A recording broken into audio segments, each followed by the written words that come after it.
Welcome to the Sheila Mack Show, reality at its finest. Here we have real people sharing real stories and actionable steps to help you reinvent, rebuild, and reboot your business and personal life on your terms. I'm your host, Sheila Mack, and today we have special guest John Griesser. John is an American film director, a cinematographer, and photographer whose work spans nearly 50 years.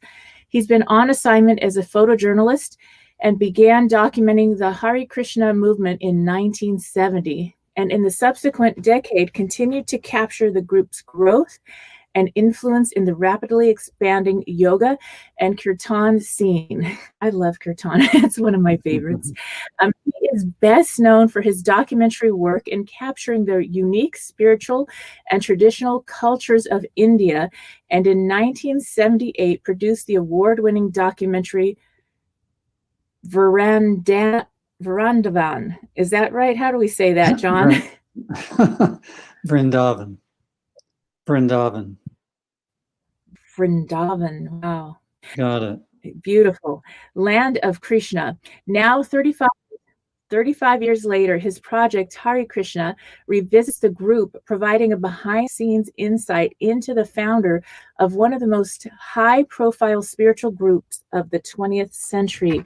All right, welcome to the show, John. Thank you, Sheila. Nice to be here. And one of the things that this show is based on my new best-selling book, Bootstraps and Bra Straps, the formula to go from rock bottom back into action in any situation. This year, we have had just about every situation hit us globally. And so I'd love to maybe hear a story about something you've experienced in business or your personal life where you've overcome, or in your business, where you've had to overcome a tough situation and how you got back on track. Yeah. Well, I think the tough situation was producing this film, the most recent tough situation, and there have been many. Everyone has them. So, yeah, it was just a bewildering mass of material that we had to work with. We had 20,000 still photographs of the Swami. We had 1,800 hours of audio of him, and we wanted to really get him to tell his own story. So he didn't talk about himself much, but we searched that 1,800 hours and found a few sentences of him describing his life. So, and then we had 31 hours of archival film from that time. So to put all that together was a huge undertaking. So for a couple of years, we were a little bewildered. But we stuck it out. It took 4 years to make the film. Yeah. And really just stick with it. That's don't give up. Keep trying. That's a really good point. And so you actually you went to India to start your journey in this, making this film, or? Well, not really. I went I was doing my master's thesis in photography. And that was back in 1970. So I needed a subject, and I thought I did a freelance photography article on the movement, and I went to New York to cover that. So that was published, and I just became very attracted to the movement and what it stood for, and the kindness of the people, and the food. Everything about it was enchanting. So anyway, that's so beautiful. So from there, I had to do a master's thesis. So let me go to India and meet the founder of the movement. So that was what got me there. And then my wife joined me about 2 months later, and we stayed for a couple of years actually in India, and then came back and started to make a few films. Sorry, you're going to say something? Yes, that's so interesting. And to be able to journey to India, it was very different than it is now, I'm sure. What was the difference between then and now?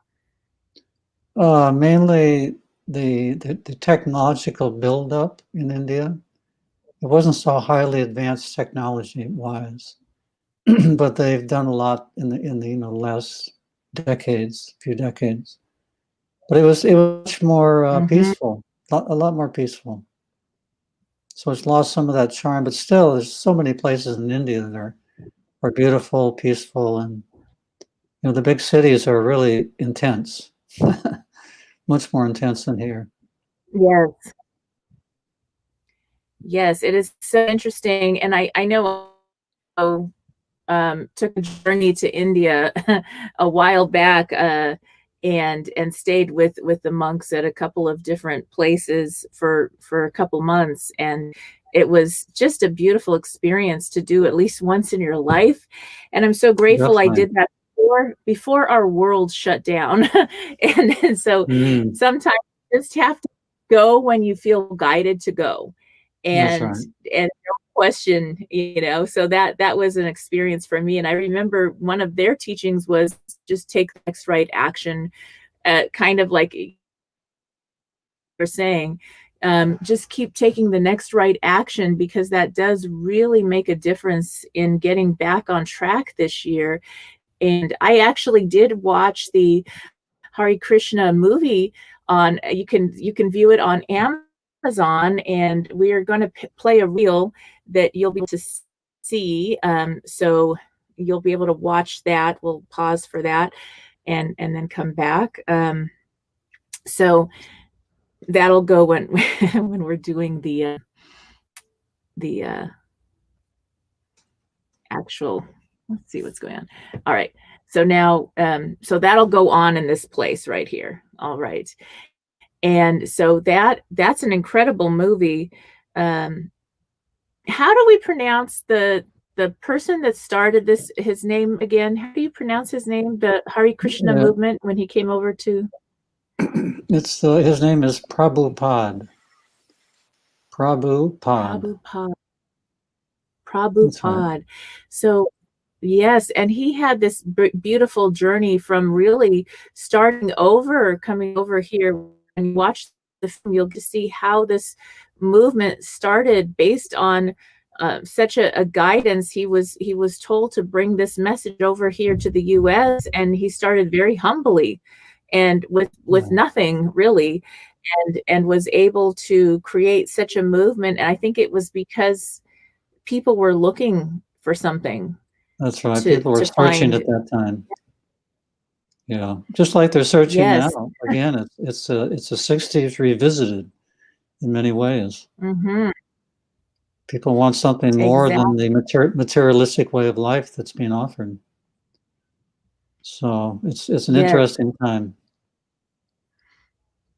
Yes, so I'd love to hear about maybe, parts of the journey, maybe, a little bit more about the film and this journey and the movement. I think that would be something that would be very interesting to, get a little bit more on. Yeah, the film, as I say, took 4 years to make.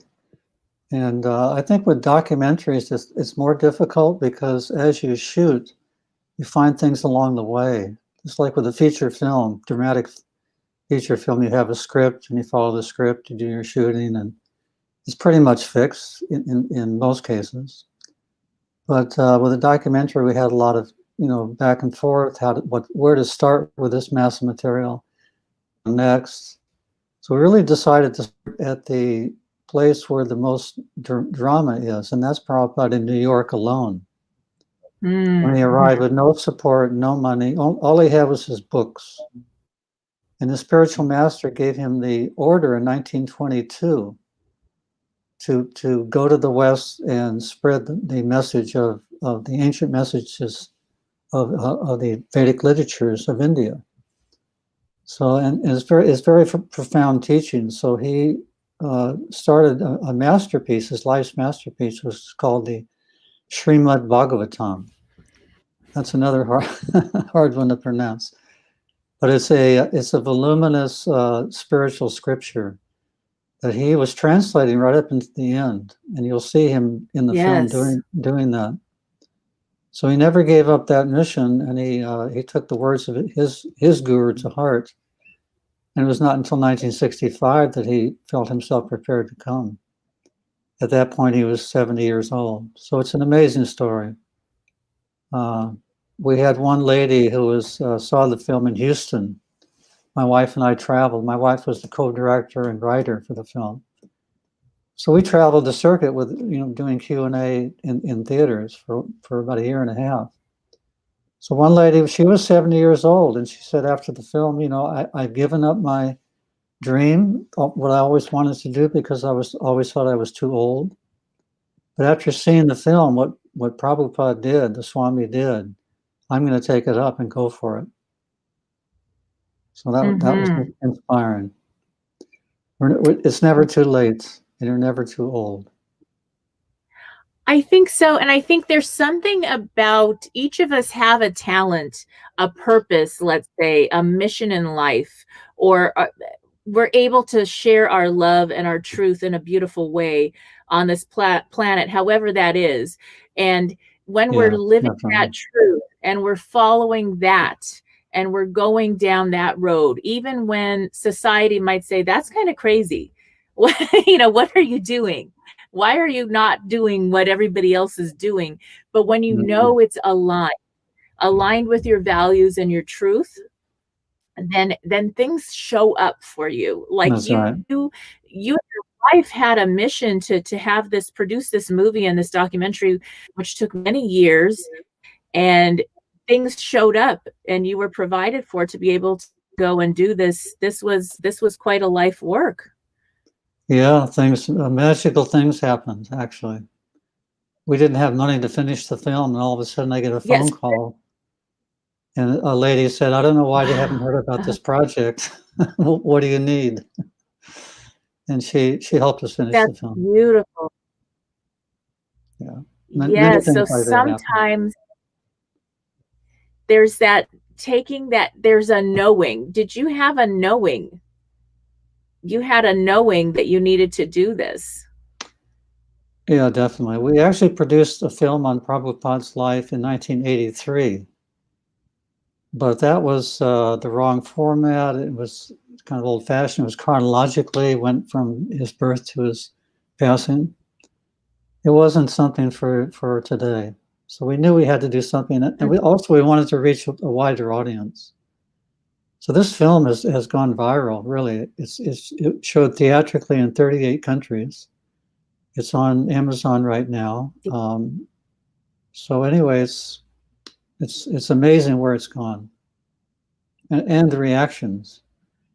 IMDb's got a 9.4 or 5 rating out of 10, which is pretty amazing. Those are audience appreciation reviews. And also Amazon has a 4.7, I think, out of 5.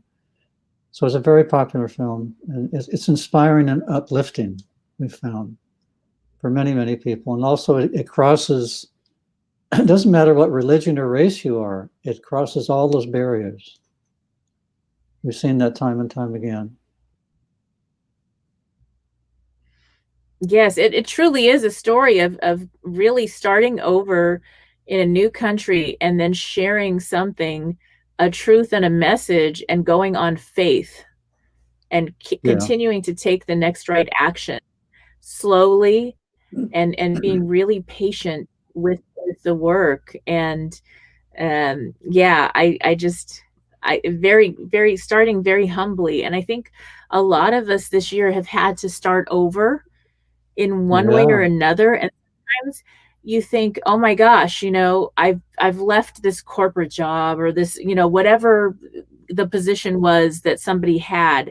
And it's like you're forced out into something new, but it can be even better. It may be even more aligned with really what you might call a soul calling or a guided way that's more aligned with happiness for you.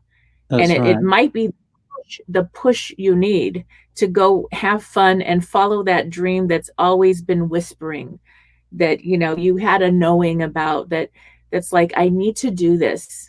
I know it's right, and it'll show up. Then will show up. Somebody will call at the last minute, and I'll say yes. and I'll do the next right thing. And so that's really important. And I also think for our younger adults and young people today, this change of having our universal pause, as difficult as it is in some ways, in other ways it brings us back home to family, and it helps people to really look at movies like this and real, documentaries, real life stories, Mhm. and see what matters. And maybe they were going on a different trajectory that was more aligned with things that weren't really what they were meant to do here. And That's so right. I think that it's really a gift in so many ways. For myself and my family, this has been an incredible year. I have been very grateful to be home. I've had my youngest couple of I have 6 children. I adopted 3. 3 are mine. They're all mine, obviously. And so to have a couple of my youngest home from college, um, and we did lose one with a heart condition. He was only 22, but he had this heart condition since 5th grade. And so we really believe we had extra time with him. And we needed this pause as a family Mm. to be together. And as a mom, I'm enjoying.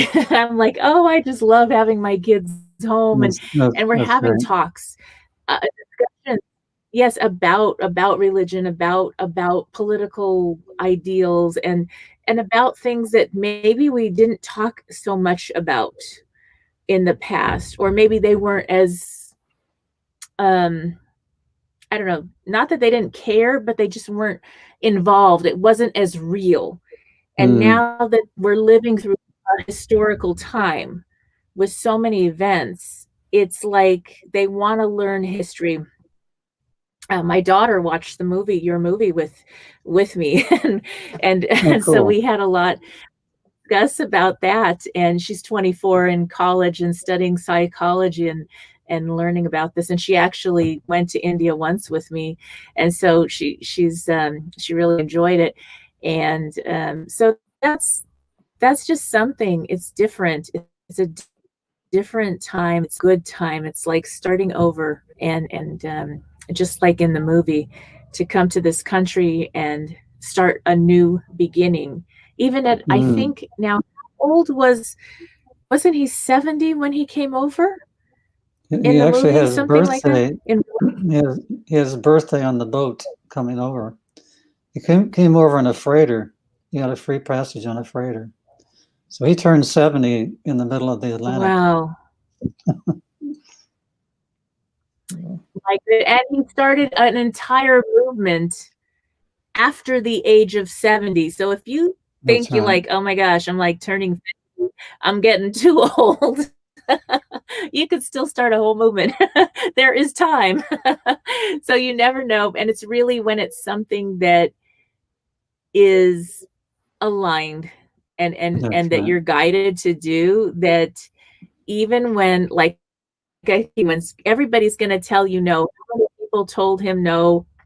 I think Many, he many, many people did. have the Actually, the lady who put him on the boat, she owned the steamship company, and he would go and just kind of sit at the door of her office, outside her office, and wait for an audience, and she would say no. He would come back. He didn't give up. He definitely yes. never gave up, and that's really the key. Don't give up. Keep trying. And there were those times that he did go back to that boat, and Yeah, then he'd go back out. he went out to the. He landed in New York. He started in New York, so there, and it was the coldest winter in 40 years that he spent in New York. The winter of 1965-66. So he went back to the steamship office in New York, checking if their boat's going back.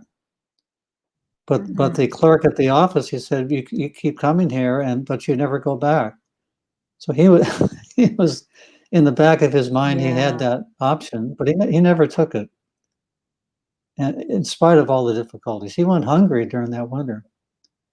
Can you imagine 7 years old with no Mm. really warm clothes? Or he went through a lot. And That there's, you know, is, that is, and starting the movement also in you know, living with basically teenagers. We were all very, very, very young.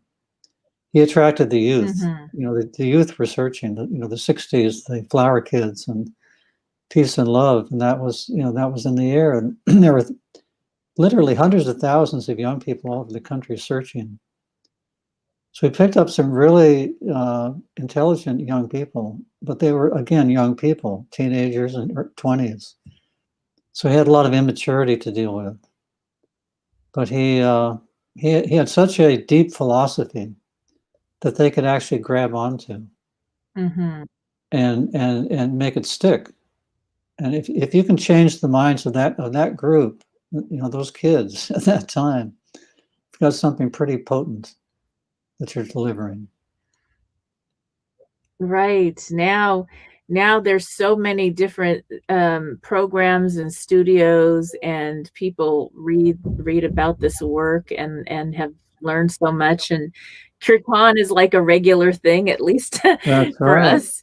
Um, and a lot of people that I know, we just go do that yoga and kirtan, and I love that. That's one of our favorite things to do as a Yeah, family. New Year's fantastic. Eve, we'll go and do a yoga and kirtan instead of, we don't drink, we don't smoke, we don't, we'll go do that instead, and that's our way of celebrating. And That's your high.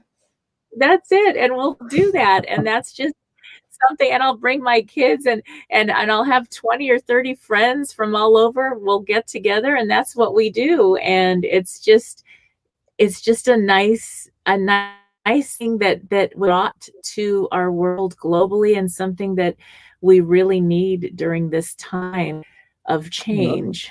that's So how yeah, that's how Prabhupada started. Initially, he attracted those kids in the park, in Tompkins Square Park, New York City.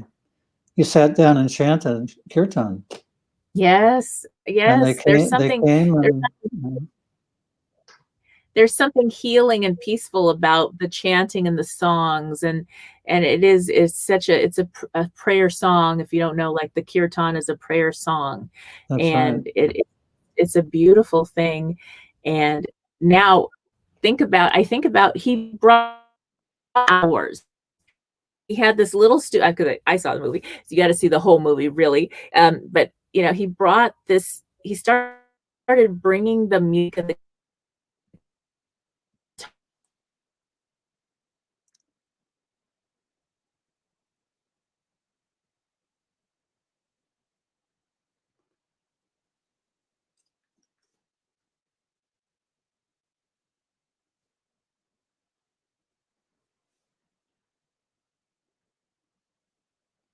You there, Sheila?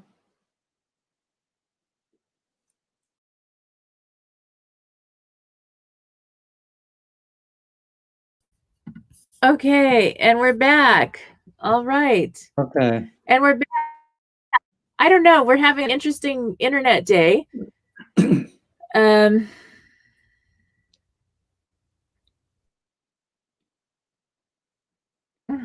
Here we are. So we're gonna see what we get from this, Can and you it looks do? like it's a broadcast. Are you editing So it? I'm back. Are you back? Can you hear me? I can hear you, but your picture is breaking up. Okay. Yeah, I'm not sure if it's my internet or what's going on. I'm at a studio that's supposed to give us good internet, but yeah. So at any rate, that bringing nowadays, so I was talking about before we lost each other. I was mentioning how he has this little studio in the film, and then he started bringing the kirtan and the music and everything outside. And now a lot of churches, temples, anything, they can't even go inside. You can't do yoga indoors. We Yeah, have to go outside. yeah. So we have to go bring all outside. And if we want to even sing, we have to go outside. So You know some that kind of there's an a very interesting. Yeah, there's a very connection to. there's a very long history of that outside kirtan. That goes back 500 years ago Yes, in so there's Bengal in India. a lot. Lord Chaitanya started that congregational chanting of Krishna's names, the prayer, the Maha Mantra. So it has very ancient roots. Actually, the Outside. So it looks like we may outside. have to do that for a while. All right. Well, thank you. Yes, isn't that beautiful? So I'm going to see. I don't know. Our internet is kind of interesting. Frustrating, but there's a. All right. Yes. So I'd love to hear more about, if we see if we can continue here. What you and your wife got out of studying with and doing this documentary for your own lives, and how that changed in your life as you did all the work, this journey. Yeah, it was a Okay, and I very think we're absorbing. frozen. Okay. Do you think you ought to review it, Sheila? Because of the interruptions? Is this live?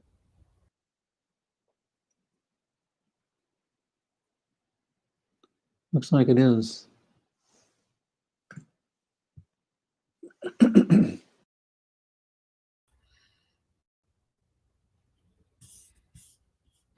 All right. Let's see. Is that better? So Now. I'm not sure. We can try. No. Okay. Okay. No. It seems that we're having some serious issues. Well, okay. So You're breaking up quite a bit. Voice and picture. yeah, you too. I'm wondering. Mm-hmm. Let me see. I'm going to look at my port real fast. Okay.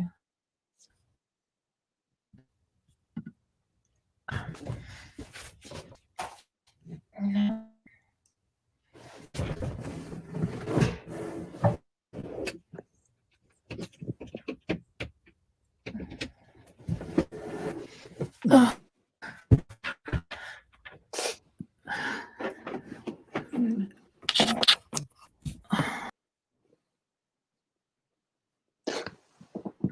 Okay. I have a different stream on now. Let's see. Is this better? I hope so. Okay. Oh. I can hear you. Oh, good. All right. Let's see. Okay. So far we haven't frozen. All right, John. So I'd love to hear how this affected you and your family as you did the documentary. Did this change your personal life, or how did this affect you as far as doing all the studying and traveling to India and learning from all these people? It was a fantastic experience. We'd never produced a film that went public. This was the first one, but we've been making films since 1973. Our first film was released in 74, actually. So it's been a long time, and we really wanted this to go public, and it certainly did. In the initial editing stages, we had a couple of people join us, and they're the producer and director of Awake, the film on Yogananda. I don't know if you've seen that film. Yes. Peter Rader and Paula Di Florio. And they were our consultants, production consultants on the film. Excellent filmmakers, excellent storytellers. So they contributed a huge amount. We learned a lot from them. And we had portions of the film. We had to cut it down to 1 hour and a half to fit the documentary theatrical time. And we had, let's see, we had 2 hours, 20 minutes. And we didn't know how to cut it down, shorter than that. We were just so attached to everything that we had lived with for, 40 years. That happens with film and photography. You become attached to your work, and that happened to us. We felt ourselves very close to Prabhupada, and we just just loved the films we took and relished them, and it was just very difficult to cut that out, any parts of it. So anyway, they came along and did a great job, helped us a lot, and a great learning experience, how to really fashion a documentary to make it really, really intriguing. Interesting. So they were Academy Award nominees, Paolo Di Florio, and Peter Rader is a scriptwriter in Hollywood. We got other help also. Stuart Sender, he's a documentary filmmaker also Academy Award nominee. So we had, some great assistants. And anyone we took the film to, like the distributor for USA, Abrama Rama, they liked the film. They wanted to represent it. So, our publicity agents, social media company, they all wanted to represent it. They found it valuable. So we were kind of pushed into the public release in theaters. We didn't really expect that. We wanted that, but it was kind of we thought it was beyond our reach. But, persons after persons in the professional field liked it, and they encouraged us to move forward. And then Illuminate Film Festival, I think I wrote you about that. That was, we got Best Picture at that film festival in 2017. And that really was our target audience, the yoga, the spiritual seekers, the New Age people. So it was a great audience, and they loved the film. My wife and I were sitting up in the very far last row of the big auditorium when they announced it. We didn't expect to get it. So the Best Picture is Hare Krishna. Yeah. So Hare Krishna. It's been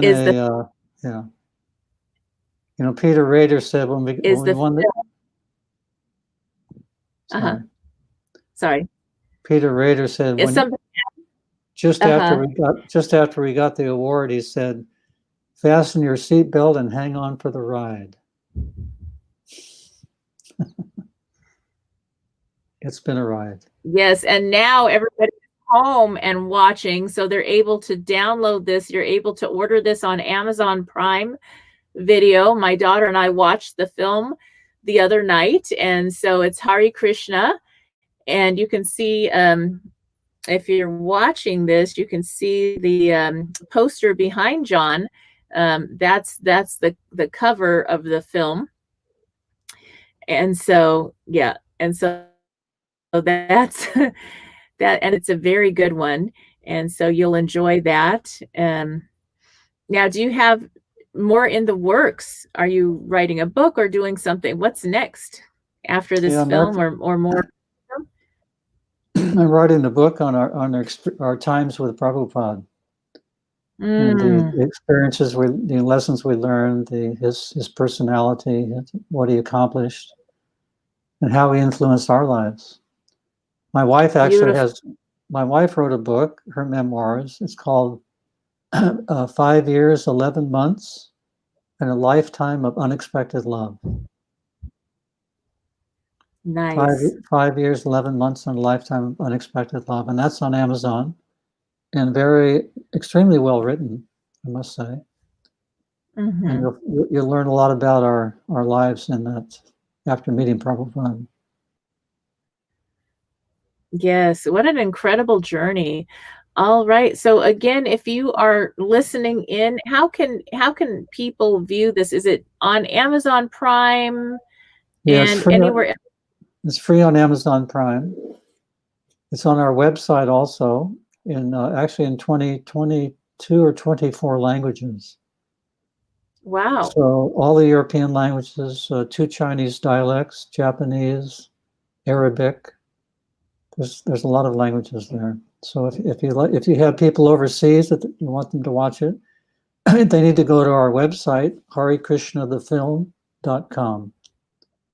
harekrishnathefilm.com. All right. So we should have a watch party and all view this together. And that would be a wonderful thing to do as well. And thank you again, John, for being a special guest and sharing about your film. And everybody stay tuned. We'll be back after these messages. All right. Thanks, Sheila.